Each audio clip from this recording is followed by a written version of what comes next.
Anthony Sanchez. Selon les rapports de police, M. Sanchez avait délibérément provoqué des accidents et percuté plusieurs véhicules dans la région, ce qui a poussé les autorités à organiser une intervention coordonnée pour l'arrêter. 379, slowed down, speeds of 28. Good maneuver, hold traffic. TVI successful. En utilisant une manœuvre de poursuite contrôlée connue sous le nom de technique PT, abréviation de technique de neutralisation précise, les officiers ont réussi à faire un tête-à-queue au véhicule de Sanchez, le forçant à s'arrêter, puis l'ont rapidement encerclé pour procéder à son arrestation. Mais ce qui s'est passé ensuite allait transformer cet incident en bien plus qu'un simple contrôle de police.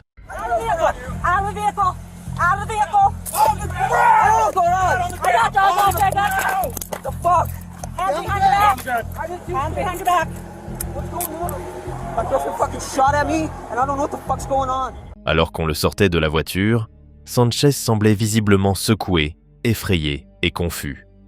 À un moment donné, il affirma même ne pas comprendre ce qui se passait ni pourquoi il était arrêté, un détail qui pourrait expliquer ce qui s'est produit peu après. Une fois placé à l'arrière du véhicule de patrouille, les mains menottées derrière le dos, Sanchez a réussi, d'une manière ou d'une autre, à passer ses bras sous ses jambes, les ramenant vers l'avant, avant de faire l'impensable.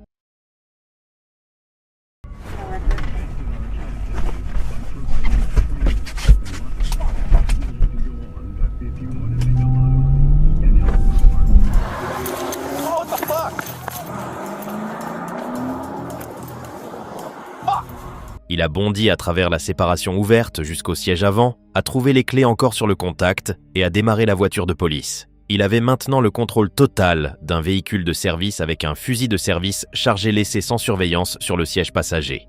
I need as many sets of stop sticks set up as you can get.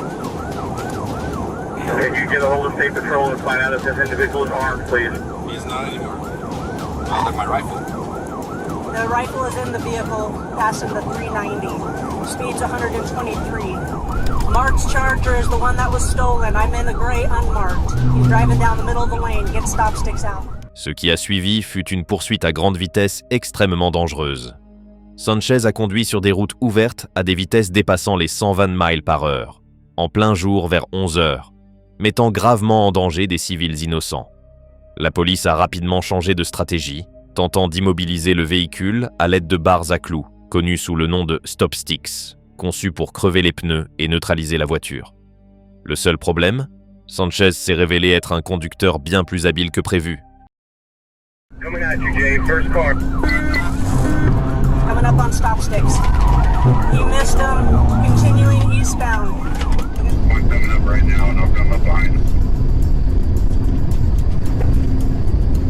Non seulement il a réussi à éviter les barres à clous une première fois, mais il les a esquivées une deuxième fois, maintenant des vitesses dangereusement élevées, alors que les officiers le poursuivaient sur l'autoroute. La police restait confiante de pouvoir finalement l'arrêter, suivant sa trajectoire et préparant un autre piège. Mais ce qu'il semblait oublier, c'est que crever des pneus à 120 miles par heure peut être tout aussi mortel que de laisser le véhicule continuer. You got stick set?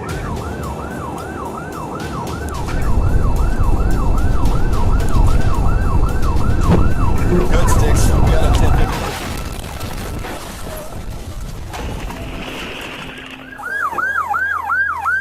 You alright, sir? You alright? Yeah, just jar. La poursuite s'est terminée de manière violente lorsque Sanchez a percuté un camion semi-remorque stationné à plus de 100 miles par heure. Les équipes d'urgence l'ont extrait de l'épave et l'ont transporté à l'hôpital, où il a ensuite été déclaré mort. Incroyablement, le conducteur du semi-remorque n'a pas été blessé et aucun civil n'a été touché pendant la poursuite, bien que la situation ait été extrêmement dangereuse. Avec du recul, la poursuite a duré beaucoup plus longtemps qu'elle n'aurait probablement dû. Mais le plus choquant est peut-être qu'elle ait même pu se produire. Parfois, le danger se cache dans les moments les plus anodins, comme nous l'avons vu dans la vidéo précédente. Mais la suivante pourrait en être un exemple encore plus frappant.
Le 18 juin 2025, des caméras de sécurité ont capturé le moment exact où une fuite de gaz a provoqué un incendie soudain dans une maison résidentielle.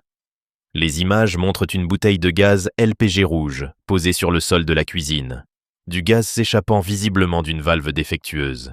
Une femme tente de fermer la valve, mais elle n'arrive pas à arrêter le flux et quitte rapidement la pièce pour chercher de l'aide. Quelques minutes plus tard, elle revient avec un homme et ils entrent dans la cuisine par des portes différentes, tous deux tentant de couper le gaz. C'est alors que cela se produit. Le gaz s'enflamme. En quelques secondes, des flammes et de la fumée envahissent la pièce. Heureusement, la femme avait auparavant ouvert toutes les portes et fenêtres de la maison, une décision qui a probablement sauvé leur vie, car elle a permis à une grande partie du gaz de s'échapper, réduisant ainsi la force explosive. Initialement, on croyait qu'aucune personne n'avait été blessée lors de l'incident. Cependant, cette information a depuis changé.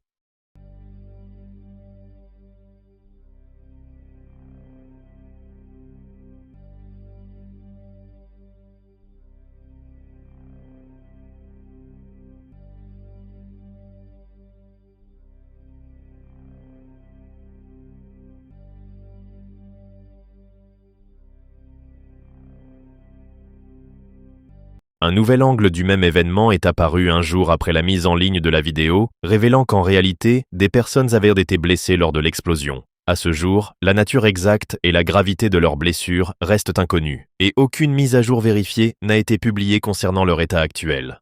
Quoi qu'il en soit, dans le cas suivant, nous avons malheureusement affaire à un dénouement fatal.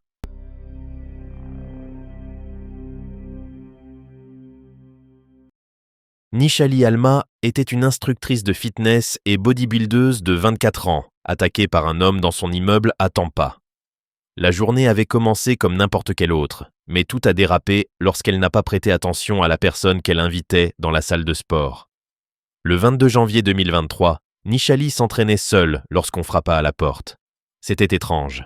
Personne n'était censé frapper puisque tous les résidents de l'immeuble avaient des cartes d'accès pour la salle de sport. Ne comprenant pas ce qui se passait, elle alla voir qui c'était. Un homme se tenait près de la porte, attendant qu'elle ouvre. Ce n'était pas quelqu'un qu'elle connaissait, mais elle avait déjà vu son visage une fois. Elle pensa donc qu'il s'agissait juste d'un autre résident, essayant d'accéder à la salle de sport, mais qui avait oublié sa carte. Oublier sa clé n'était pas impossible, se dit-elle. Nishali ouvrit donc la porte à l'inconnu, et ce fut une erreur coûteuse, mais elle ne s'en rendit pas encore compte.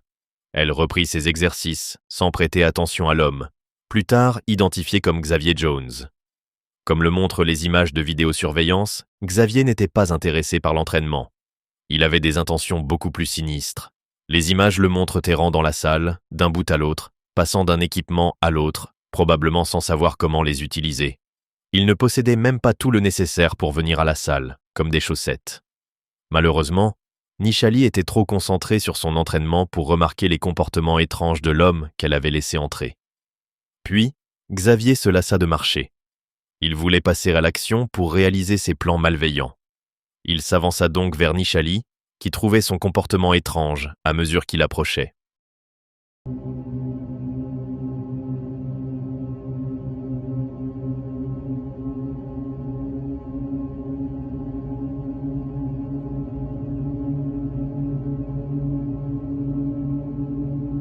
Xavier a essayé de saisir sa taille, mais Nishali le repoussa. Elle s'est enfuie de l'endroit et s'est échappée, mais un Xavier a suivi de près, bloquant son chemin. Ne voyant aucun issue facile, Nishali a essayé de composer le 911. Mais ce Xavier a exaspéré qui s'est rendu vers Nishali, essayant de lui attraper son téléphone. Cependant, Nishali s'est tenue ferme et a résisté à l'attaque. Plus tard, Elle a révélé dans une interview qu'elle se souvenait qu'elle avait travaillé tout en remarquant que cet homme ne semblait pas si bon. Elle pensait donc qu'elle pouvait le prendre. Elle a riposté, frappant Xavier plusieurs fois et le frappant sur la tête avec son téléphone. Voyant une opportunité se présenter, elle a enfermé Xavier avec ses jambes avant qu'elle ne puisse fuir l'endroit. Maintenant, Shelly l'avait combattu pendant 8 minutes.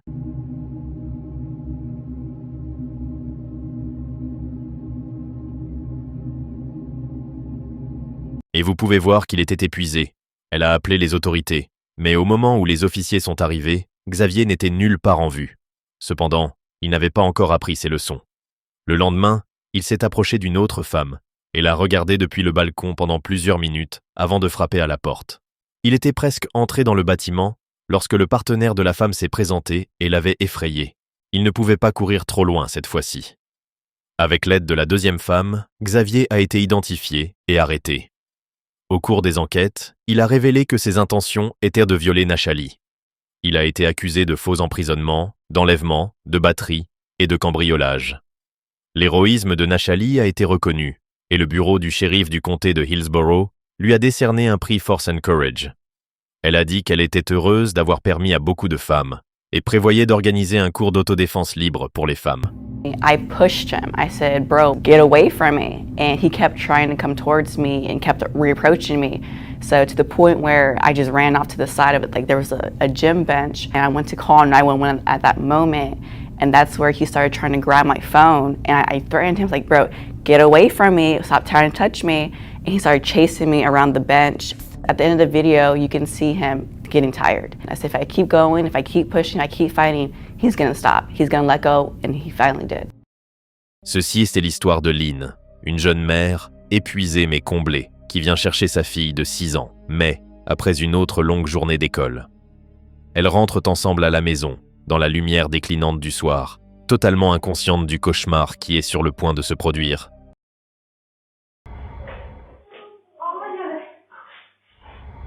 Alors que Lynn monte les escaliers vers leur appartement, quelque chose lui paraît étrange. Les lumières du couloir vacillent de façon anormale, projetant d'étranges ombres qui la font hésiter. Elle jette un bref coup d'œil à la caméra de surveillance dans le coin, une sensation d'inquiétude s'insinuant en elle, mais elle essaie de chasser cette impression. Elle ouvre la porte et laisse la petite May entrer la première, sans savoir que ce qui les attend au-delà de ce seuil va tout bouleverser.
Dans les heures et les jours qui suivirent, Internet réagit avec choc et horreur.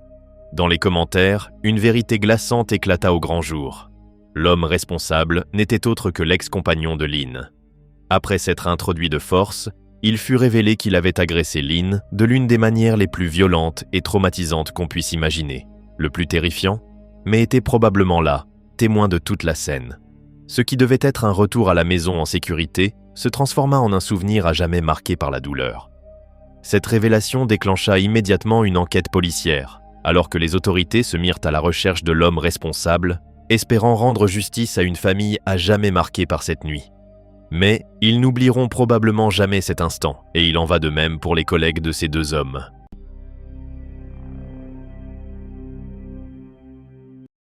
C'était aux premières heures du matin du 2 octobre 2023, une rue tranquille de Brooklyn, juste après 4 heures du matin. Un jeune couple attendait à un arrêt de bus près de Malcolm X Boulevard, rentrant d'un mariage sur Long Island. Ils étaient fatigués, toujours en tenue de cérémonie, ne pensant probablement qu'au repos. Mais ce qui allait se passer ensuite allait bouleverser New York et les communautés pour lesquelles Ryan Carson avait consacré sa vie, jusqu'au plus profond d'elle-même. Attention, certaines images peuvent heurter. Ce que vous êtes sur le point de voir est profondément troublant.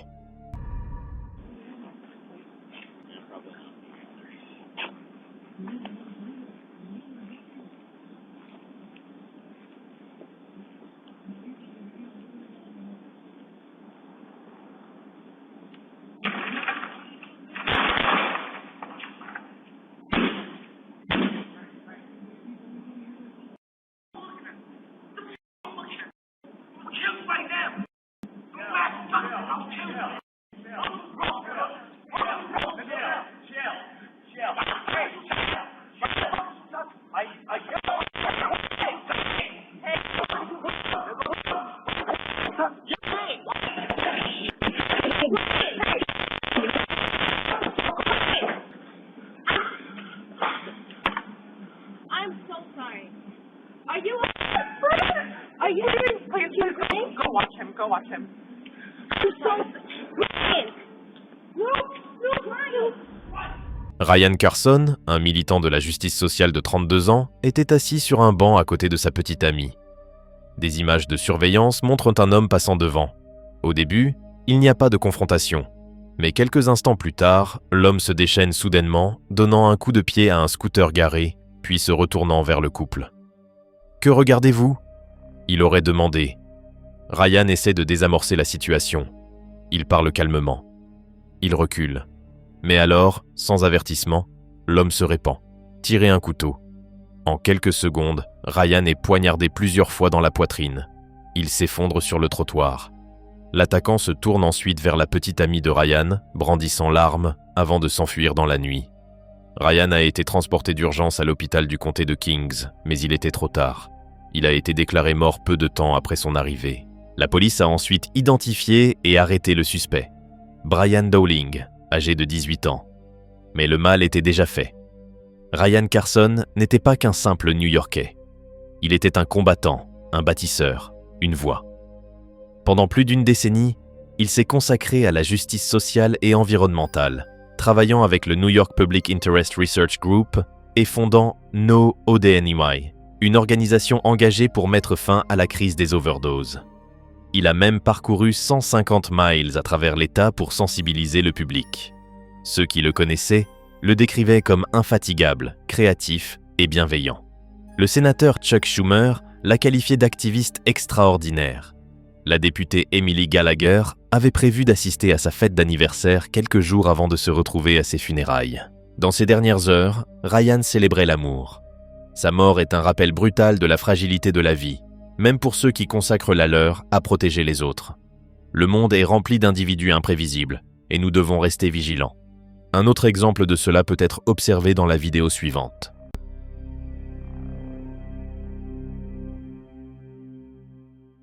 Les agents de police protègent la vie et les biens des citoyens. Malheureusement, ils se mettent aussi en danger en accomplissant leurs devoirs. C'est ce qui s'est passé le 12 juillet 2025, lorsque le département de police d'Amherst, à New York, a répondu à un appel d'urgence concernant une dispute domestique.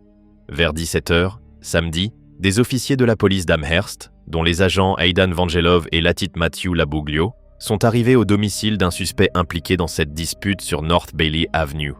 À leur arrivée, ils ont rencontré une femme qui les a informés qu'un homme avait mis la main sur sa nièce une semaine plus tôt et qu'il n'était pas censé se trouver dans la maison. Certains officiers sont allés couvrir l'entrée arrière tandis que d'autres restaient près de la porte latérale. Ils ont appelé le suspect, mais n'ont obtenu aucune réponse. À l'insu des agents, le suspect préparait une attaque surprise contre eux et son plan était déjà en cours. Soudain, il a sauté par la fenêtre avec 2 couteaux à la main et s'est précipité vers Vangelov. Pendant que les deux se débattaient pendant quelques secondes, le suspect a réussi à poignarder l'officier au bras et à l'épaule. Labuglio a tenté d'utiliser son taser sur le suspect, mais celui-ci n'a pas fonctionné. À ce moment-là, le suspect avait donné un coup de pied à Vangelov. Labuglio et Vangelov ont alors dégainé leurs armes et ont tiré sur le suspect, qui est tombé au sol. Le suspect, identifié comme Raquel Grant, âgé de 26 ans, a été touché au flanc et au coude. Après l'attaque et les tirs, Vangelov a été pris en charge à l'hôpital avant d'être autorisé à rentrer chez lui pour se rétablir. Grant a également été transporté d'urgence à l'hôpital, où les médecins ont réussi à le stabiliser. La police indique que Grant était recherché par le département pour plusieurs crimes graves. 1 an auparavant, il avait été impliqué dans une confrontation avec l'équipe SWAT. Cependant, il réussissait toujours à s'échapper par la porte arrière chaque fois que les officiers tentèrent de l'arrêter. C'est pourquoi ils ont rapidement déployé des agents à la porte arrière pour s'assurer qu'il ne s'échapperait pas cette fois. Le 18 juillet 2025, Grant a été présenté devant un juge du comté d'Erie. Il a été accusé d'un chef de tentative de meurtre au premier degré et de 2 chefs de tentative d'agression au premier et au second degré. Les 2 officiers qui ont tiré sur Grant ont également été blanchis de toute accusation, leur action étant considérée comme un acte de légitime défense. Grâce à la rapidité et au sang-froid des officiers, un dénouement potentiellement catastrophique a été évité et les images des caméras seront cruciales pour faire triompher la justice.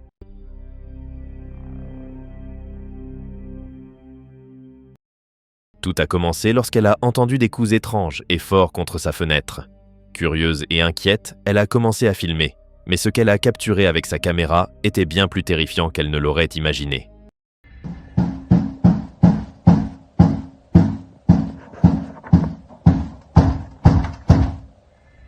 Un homme est vu en train de frapper violemment sa tête contre sa fenêtre. Lorsqu'Alicia tire le rideau, il s'arrête un instant, la regardant avec confusion, avant de recommencer à se frapper la tête contre le verre.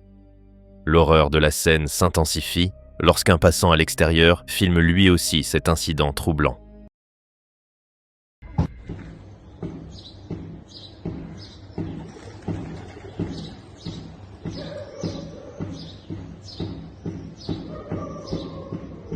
Craignant pour sa sécurité, Alicia appelle immédiatement la police, qui se précipite chez elle.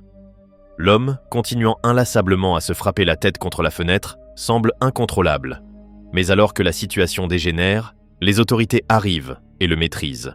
Alicia a ensuite déclaré à la police qu'elle ne savait pas qui il était. Il est vite apparu que l'homme était mentalement instable et probablement sous l'influence de drogues puissantes. Il a été placé en garde à vue et conduit au poste de police.